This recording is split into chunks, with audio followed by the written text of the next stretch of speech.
And welcome to my channel. I wanted to talk about the scapegoat while I'm in bed. I hope you don't mind I'm in bed.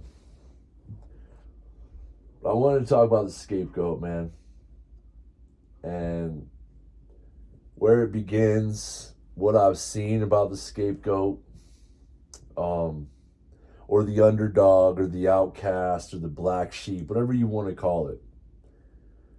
But mostly the scapegoat. I like using the scapegoat because we live in such a time right now where everybody needs one, and they're easily attainable in the laws of power and pursuit to shift blame to somebody else, so you don't have to change, right? I mean, now they have all this stuff out about optimistic narcissism. Just they have all these types of narcissists out right now, like in every, well-defined, categorized evil, right? And at the end of the day, that's what it is. It's evil. It will always be evil. It's people being evil. And it doesn't matter how you want to say it, positively positive narcissism. You can still be positive and be evil and vile as all get out. And if you don't believe that, then you're a fool, and you need to pray for wisdom and discernment, because apparently you missed that one. Went right over your head.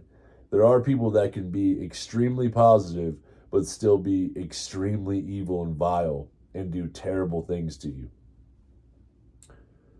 And this is just the way that people are. It's been like that forever. It doesn't matter what it is. So anyway, let me broadcast back into it and have a little bit of fun with it, because at the end of the day, nobody really knows what the hell they're doing here.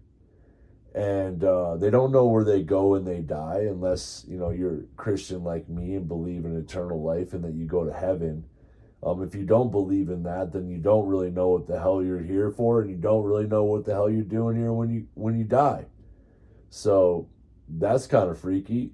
And so you might as well have a little bit of fun with whatever it is that's going on right now, because you only live once, and that's what it is. So anyway, the scapegoat first started out with in Leviticus in the Bible. And it was a story of when they sent the goats out. They sent one goat out to carry the sins of Israel and all the sins of the people into the desert, and as a bribe to Satan, right? And so the goat went out and never returned. And it was to carry all the sins of all the people. So at the very beginning, the scapegoat's only intention was to everybody to put all of their sins, all of their things on that goat's back. And for that goat to carry a whole nation of people's filth and garbage and disgustingness. And that goat would go into the desert, and Satan would take the goat, and he would eat the goat, or whatever he would do with it. He'd fuck the goat, whatever he would do with the goat. And then that was it. All of their sins were washed clean. And then they sacrificed another goat for God. Of course, this is what the Jews did. I don't really know, or the Hebrews, I don't really know why they did that. I don't know if God spoke to them to do that. I'm sure he did, or he spoke through somebody to do that. But a lot of the stuff with the Jews I don't really understand, not to be anti-Semitic or anything, but they did a lot of stuff with sacrifices and all that stuff, and I don't really understand all that stuff, and never really have. I've tried to get into it to understand it, the sacrificing of the lamb and all that stuff. But it's over my head because it's not in my time zone, in my time frame. I wasn't born into that era. It's never been revealed to me through God or any other understanding. And I don't have the answer for that. But I know that I would say that that's kind of weird, okay? But the symbology behind it as far as being a scapegoat is, I would say 100% when it comes down to somebody taking all of their problems and putting it on somebody else's back, and then throwing that person out in the desert and going, hey, let's just throw him out there out in the desert and he'll get, eaten by the devil or fucked by the devil or whatever, and he's gone and we don't have to worry about it anymore. And it was his fault, or her fault, and that is a lot of symbolic there. But as you go on, in our era, you have the Jews were the scapegoat to Hitler, or the blacks were the scapegoat to slavery, or women were scapegoated out, and held under men's thumbs. And now there's a lot of stuff going on right now where things are shifting, where the oppressors are now pissed off, or the oppressed are now really pissed off.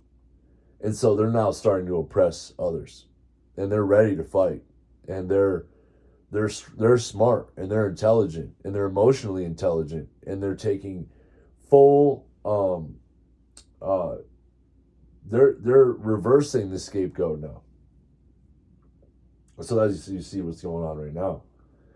And so the world is looking for scapegoats, and I am a scapegoat, unfortunately. Always have been. My mom, even though she'll never admit it and she'll never, whatever she wants to say about it, I'm sure there's more to it. I became the scapegoat with my dad. My mom had something to do with my dad dying, and I became the scapegoat for that. My sister scapegoated me out. My whole family scapegoated me out, dude.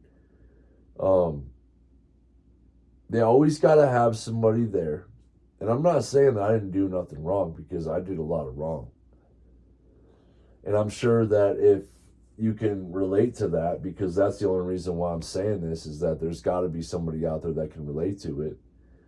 It's that, like, what do they got? They got the pit bull that's, you throw in the corner, he's a good dog. And so you throw him in the corner, and he doesn't ever know where to go, and then he snaps out.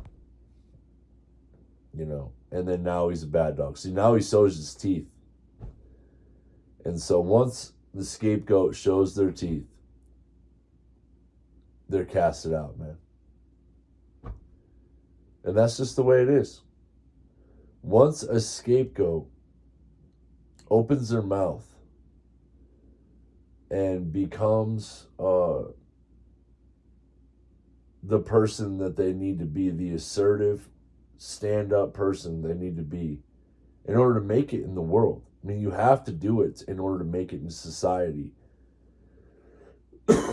Because the one thing about the scapegoat is that we have empathy, man. And we have compassion and kindness and love. And, there's people out there that don't have that. And they want that. And so they know that those are the things that you have, that you carry with you, that are God breathed inside you. And they know that that's something that, you're going to have no matter what. And so if they blame shift to you and then cast you out in the desert, they know that you're going to be delivered from, all of the things that you are, which is the love and the kindness and the joy and the peace and all the fruits that you have. And so the thing about being a scapegoat is that we're, because we're the underdogs, because we're casted out, most of the time we're uber independent. We don't take no shit from nobody. And at the same time, we endure the most. And our endurance is what builds our character into hope, like it talks about in Romans in the Bible. If you're into that biblical persuasion like I am, because I love that stuff. Jesus was out there trying to be, he was the biggest scapegoat, and you know, his people had to kill him in order to make themselves look good for like luxury and stuff, and that's just the way it is, you know. But I was scapegoated out today again, and you know, it's when you look somebody in the eyes and you go, "All right, it's time to change," right? And I can't make anybody change. I can't force anybody to change, but I can be the person that God needs me to be no matter what. And I always will be. And so you wake up and you realize that as a scapegoat, it's your duty and your obligation to be who you are and be the best of who you are, which is to be that person that God needs you to be, or that you need to be, or that who you are, regardless of if God's in the picture or not yet. I hope that he gets brought in the picture in your life, because it makes it a lot easier, and you know he's there for you, and it's somebody to talk to every day, and that makes it a lot easier to get through the tough things like these moments. But I was scapegoated out today, and all it was is that I was this person, and that other person couldn't be that person. And they wanted to be that person, but they can't be that person. And there's a lot of jealousy and envy, and people know that the scapegoat really knows how to love, man. That's the one thing about us, is that our whole thing is, you know, is love, man, and peace and love, and peace and greetings, and you know, and that we believe, and you can send us out in the desert with Satan, and yeah, we won't come back. We won't come back, but that doesn't mean that we died for y'all's sins, man. We might not come back, okay? Like that goat didn't come back, but that does not mean that we died for y'all's sins, man.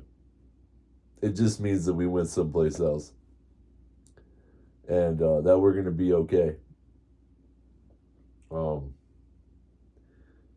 And there's always a scapegoat. There always will be, and you get to decide every single day, regardless of if somebody's trying to scapegoat you out.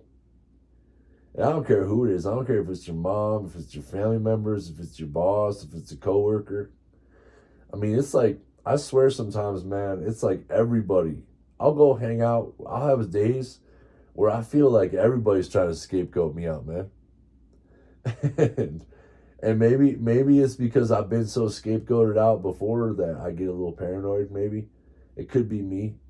Potentially, there could be times where I get like that, or it could be that that's really what's going on, and that's just like part of being a real motherfucker. You know what I'm saying? Is getting scapegoated out, and there ain't nothing you can do about it. You know, so you might as well just stand up, rise up from whatever they're gonna scapegoat you out of. Let them play victim, let them blame shift, let them do their thing, and just go on, smile, man, and laugh it off. Go do your hobbies like you normally do. You know what I'm saying? Whether you know what I mean, you're doing the painting, like I got the painting right over here. I do, or you know what I'm saying, you're spray painting, or you're doing your skateboarding, or you know, you're just living your life, man, growing your little basil and oregano, or some parsley or whatever, or you know, some Monastery cheese Swiss plants, or you know, doing your thing, man. You know, being out there with the dogs in the yard, you know what I'm saying, playing fetch or whatever, kicking it with the kids, having a barbecue or whatever, inviting some friends over, whatever you're gonna do, man. But at the end of the day, if you're gonna be a scapegoat, just like anything else in the world, Be the best damn scapegoat there ever was. And don't back down for shit. And when they're getting ready to scapegoat you out, you make sure that they'll never forget you, man. With positivity, radiance, light, compassion, love, harmony, empathy, self-control, all of it, dude. You make sure that you just become that person that you need to be. Yeah, there have been times in my life where I've put up with so much, and then the time comes where you snap, or something bad happens, you say something, but you apologize right away. You try to make it right away. But none of that, nothing happens. That's when you know they're about to scapegoat you out, man. And, hey, you just keep it moving. And don't ever give up, all right? Much love and respect. Hope you get everything you need in life. Take care.